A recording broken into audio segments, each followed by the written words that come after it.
Welcome to Judo for the World, which comes to you from the capital of Georgia, Tbilisi.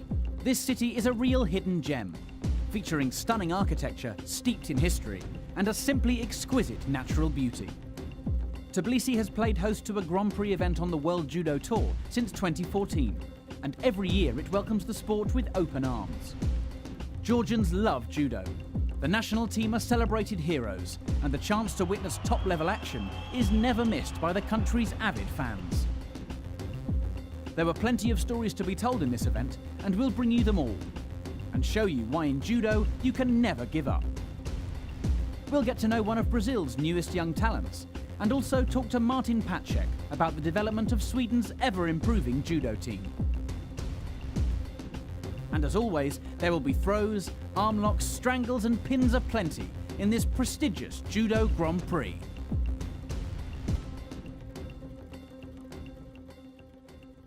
We start with undoubtedly the biggest star in action in Tbilisi, under 57 kilograms Olympic champion Rafaela Silva of Brazil. The world number 4 would take on Russia's Irina Zabludina in the final, where she would be hoping to defend her title from last year, which she won with a crowd-pleasing, flying Jujigatami armbar. But after a disappointing showing earlier this year in Paris, and now carrying a huge target on her back as reigning Olympic champion, could she catch Zabludina the same way? Your commentator is former world champion Neil Adams. Zabludina, now right-handed. There's the flying Juji again from Silva. Now then, can she repeat last year's final? Zabludina pulls the arm through, she gets the elbow out, and there won't be a repeat of last year's final. Silva now will have to be careful down here. Zabludina also likes the Juji, of course. There's the Juji again there from Silva, trying the flying Juji. And Zabludina now knows it's coming. Right-handed against left-handed, and they go down together. Great transition there from Zabludina. Now she's on the arm. And I'd said that Silva has got to be careful down here. Can she turn her? Yes, she can. And now it's the other way round. And Zabludina now just needs to straighten it up. The Olympic champion in all sorts of trouble here. The arm's coming out. Zabludina, the determination on her face, and she gets the submission. Great work from Zabludina, and she gets the gold medal for Russia. I think that from now on, it will be harder for me because I am Olympic champion, and my rivals are trying extra hard to beat me. I knew she was dangerous, she got my arm, and I couldn't escape. And who better to show us Zabludina's Jujigatami than the man who used it to win a world title? Our commentator, Neil. Great groundwork people have great transition from standing down to ground. They know exactly what they want, and they know how to get into the technique that they want. Often, it's either a failed technique or one that I'm defending, either for the strangle or for the arm lock. So if the arm is there, I have to catch it before he defends. Catch it, and then keep it controlled all the way through the movement. When I get to this stage here, the arm, if I'm going for the arm, needs to be almost out. But the most important thing is the transition. I have to know exactly what I want, when to go for it, and how to finish it off. The in-form fighter at under 48 kilograms is Brazil's newcomer, Stephanie Arissa Koyama. In March, the 21-year-old announced her arrival on the World Judo Tour with Grand Slam gold in Baku, and she was looking to build momentum here in Tbilisi with another win. Her opening encounter against Britain's Kimberly Rennicks saw her throwing for Wazari with Sianagi, a shoulder throw, before pinning for the full Ippon win. A dropping Sodi Tsuriko Migoshi against Melanie Clement of France followed for a Wazari, before she continued to show her flair for shoulder throws in the final, registering the only score of the bout with just 10 seconds to go with this Wazari against Ukrainian Maria Cherniak. After just 2 showings on the World Judo Tour, Koyama is already up to world number 11. So as a star of the future, we decided to get to know her.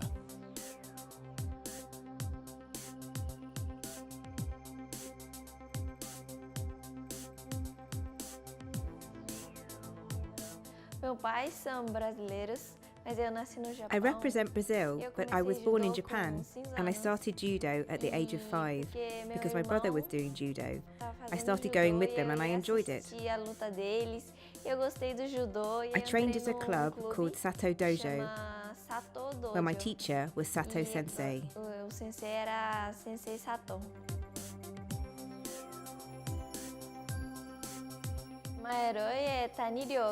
My hero is Tani Ryoko, because when I was small, I saw her fights on the TV and saw her doing seoi and getting ippon. I liked her fights, she was great. She won 7 World Championship medals and won lots of different titles.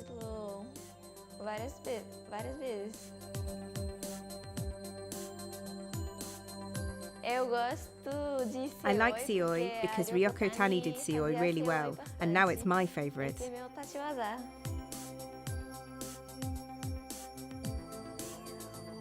My favourite groundwork technique is Yoko Shiogatami, and I've trained really hard to make it strong.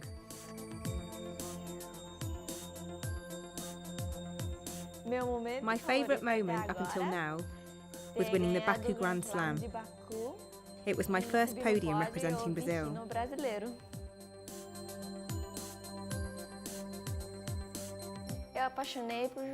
I've loved judo since I was 5, and now judo is like my boyfriend. In judo, you need to have discipline, and I think this is important for everybody. Top seed and favourite for gold at under 63 kilograms was Austria's world number 3, Katrin Unterwörzaka. Having been on good form recently, she came out of the blocks fast in Tbilisi, securing ippon wins. Firstly against Azerbaijan's Nuria Akundova, and then Russia's Diana Zhigoros. However, the Tokyo Grand Slam champion came up short against Italy's Edwige Gwend at the semi-final stage, losing out by this Ouchigari ippon, meaning she would have to be content with a bronze medal. Seizing the chance to shine on the opposite side of the draw was Unterwörzaka's understudy, Magdalena Krusakova, who was on blistering form. This Kosotogari ippon against Daniela Kazanoy of Belarus was followed by an equally impressive combination attack against Russia's Badurova. In the final, Krusakova and Gwend were neck and neck, and, level on 1 penalty point each, proceeded to contest the gold medal into golden score, judo's equivalent of sudden death. Krusakova, can she get the gold medal for Austria? Unterwörzaka, of course, the number 1 in Austria, but she's got 3rd place here. And now that's going to be a score! Yes, she does it! That was excellent. Kosoto and tipped the balance. And the Italian couldn't stop it there. She knew it had gone away from her. Beautifully controlled there. And a gold medal and a bronze medal in the same category for Marco Spitke there, the team manager of Austria. Super stuff. And the first World Judo Tour gold there for Krusakova of Austria. One of several improving Swedish fighters was in action at under 73 kilograms. 24-year-old Tommy Macias made the judo world take note when he defeated World Judo Tour powerhouse Rustam Orujov in the final of the Abu Dhabi Grand Slam last autumn to take a debut gold. And once again, he was turning heads in Tbilisi, impressing as he reached the final with an ippon win against home favourite Tato Grigalashvili. It set up a mouth-watering final, as the world number 8 would square off against the world number 9, Uzbekistan's Giyoshjon Boboev. The Swede struck first in a thrilling match, marking up a Wazari with this counter-attack. Boboev then began his comeback, levelling the scores with a similar counter-attack. An error from Macias subsequently gifted the Uzbek the chance to secure victory, as he landed on top in a pin. And although Macias was able to escape, the damage was only limited, since Boboev had scored a Wazari for maintaining the pin for 10 seconds. As a desperate Macias then rushed forwards, he was picked off by his opponent for a 3rd Wazari to put the encounter beyond him, as Boboev would walk away as Tbilisi Grand Prix champion. Still, a World Judo Tour silver medal, which would be celebrated by Swedish judo fans watching back home. And there would be more action for them at under 100 kilograms, as veteran Martin Pacek was in action. The three-time World Judo Tour gold medalist is a gritty, seasoned competitor, and one of Sweden's best. Once again, he demonstrated his ability to win contests in Tbilisi, as he progressed to the semi-final. There, a pressure point counterattack against Lithuania's Yevgenis Borodavko saw him through to yet another final, as he edged closer to defending his title from last year.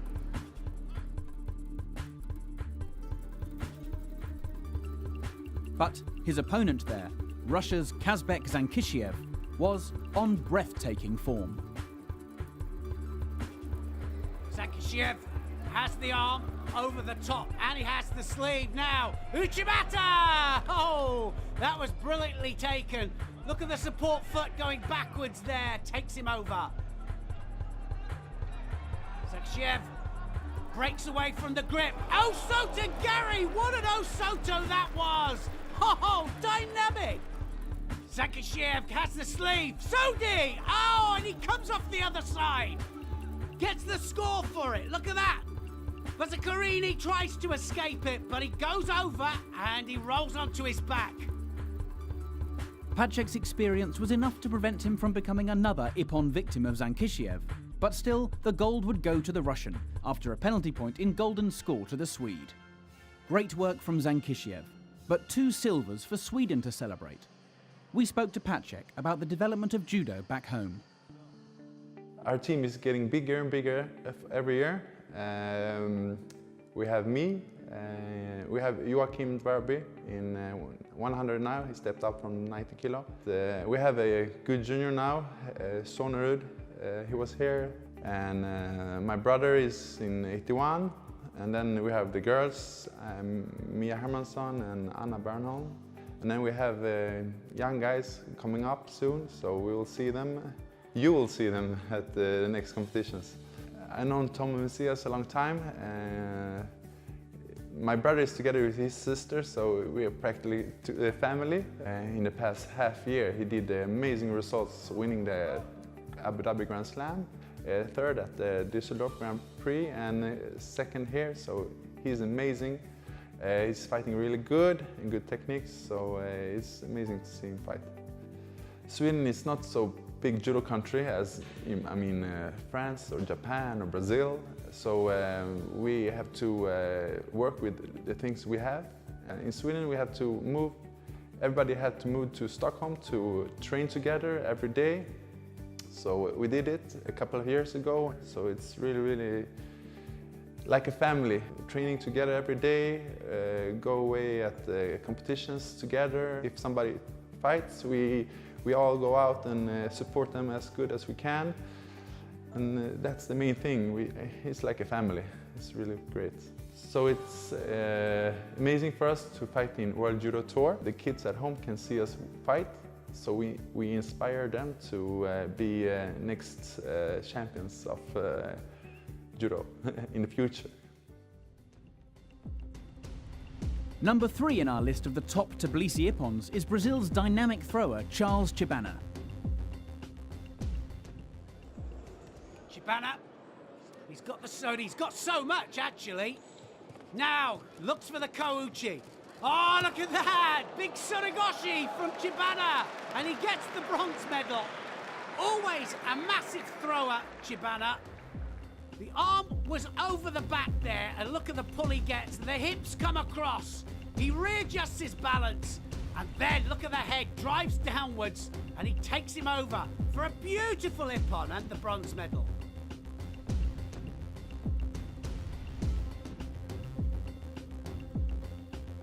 At number 2, this wonderful example of Uchimata from Zanzeh Smagalov of Kazakhstan.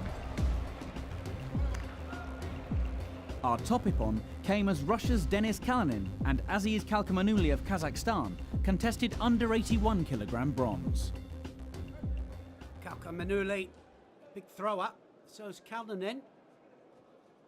Now he's got the grip. Sianagi, right the way between the legs. Oh, and he's right the way over the top there and bumps into the referee. Excuse me, he says, but what a throw that was. Beautifully taken. He went right the way between the legs, and I think Kalninen tried to ride it. He can't do that. And he paid the price there. It started in, went outside, but what an ippon. And it just goes to show you keep control all the time.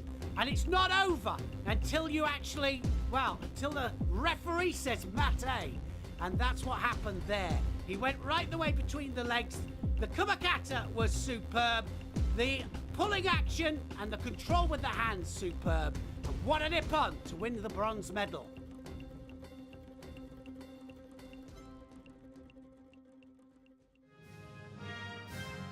There was a chance for France to salute their anthem at under 52 kilograms, after Amandine Bouchard secured her first World Judo Tour gold in the bracket after moving up from 48 kilograms. In the final, she overcame the vast experience of Brazil's Erica Miranda, scoring Wazari with an impressive side sacrifice technique. It was clear to see just how much the gold medal meant to her as the buzzer sounded.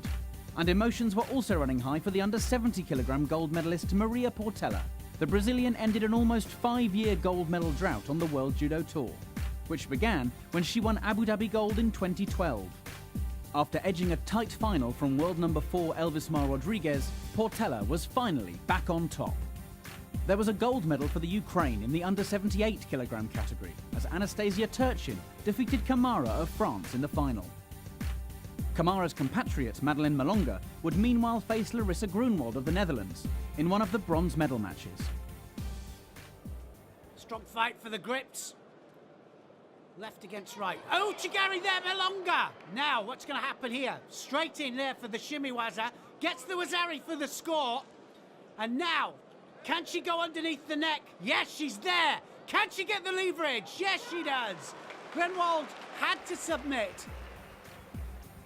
There was more drama in the other bronze medal contest.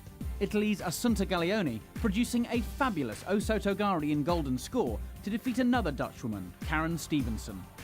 Great work from Gaglioni, rounding off an exciting brace of medal contests in the division. Up one weight, and it was also in the bronze medal match that the action would come, as Ukraine's Svetlana Yaromka and Lithuania's Santa Pakeniti did battle. Yaromka has the sleeve. And there's the Osoto! Oh, what a technique! Beautifully taken there from Yaromka. Crowd appreciate that. She was on the same side, both the hands on the same side, and, wow, beautifully executed. Reaches round for the Osoto, drives forwards, and Pakenit didn't stand a chance. Earlier in the eliminations, Pakeniti had led against Brazilian Maria Suelen Altman, scoring a pair of near-identical Wazaris to come within touching distance of a place in the final. But a judo contest isn't over until the final gong. Pakenit is ahead there, 2 scores. Altman, though, not giving up. Oh, look at that! Oh, look, Harai Makikomi, beautifully taken, and it's never over. It really isn't. It was beautifully taken, and what an ippon. The final would see Marina Slutskaya of Belarus taking her first World Judo Tour gold medal after 2 Wazari scores were enough to disappoint Altman. Rounding off a category full of twists and turns. Georgia celebrated their first gold in the under 60 kilograms from an unexpected champion in Lukumi Chukvimiani, who was dominant in his preliminary bouts, eventually booking his place in the final by submitting Uzbekistan's Tashkent Grand Prix champion Mukhidrin Tilavov with a strangulation technique. Georgia's number 1, Amiran Papanashvili, was looking predictably dangerous on home soil, securing a domestic final by defeating Russia's Albert Ogazov in style.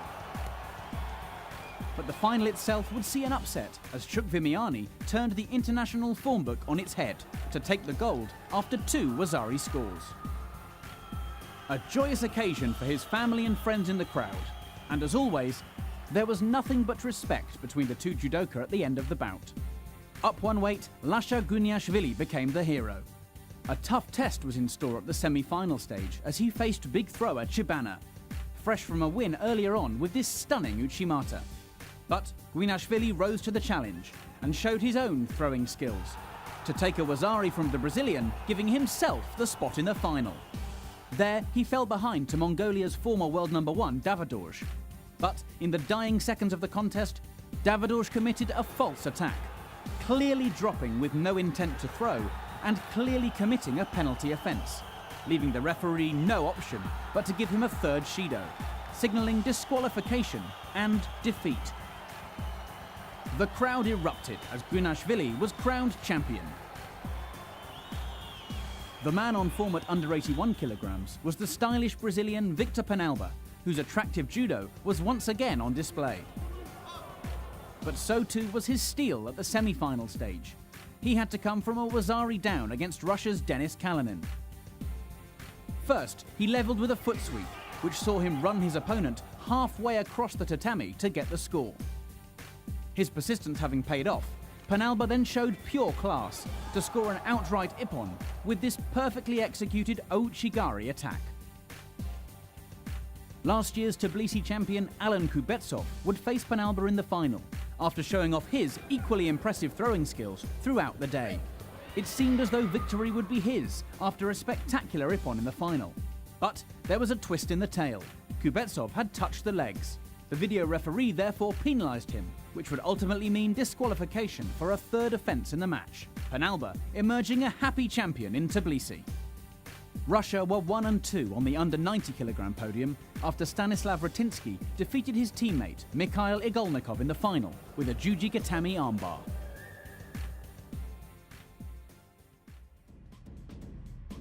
In our final category, the over 100 kilograms, home favourite Adam Okrashvili was in action. He was out to recover his spot as Georgia #1 after the recent success of Guram Tushishvili at the Baku Grand Slam just a few weeks ago has made many question if he should carry Georgia's flag into the future of the division. Okrashvili looked comfortable against Kazakh Yergaliev in the early rounds, nullifying his opponent's attack before turning him onto his back to secure a pin and an ippon win. But in his semi-final contest, he took on Brazil's David Moura and fell behind by a Wazari. With just 20 seconds left, Okrashvili had to make something happen. Moura just needs to hold him off. And Okrashvili trying to get past the legs. This could be dangerous here for Moura. Oh, he's got into the hold down. And the crowd go wild. And Okrashvili has pulled it back. Looking to stop Okrashvili in the final was the Ukraine's Stanislav Bondarenko, who had knocked out another tough Georgian, Levani Matiashvili, at the semi-final stage, after throwing for a Wazari and holding for the win. Minute and a half into this contest.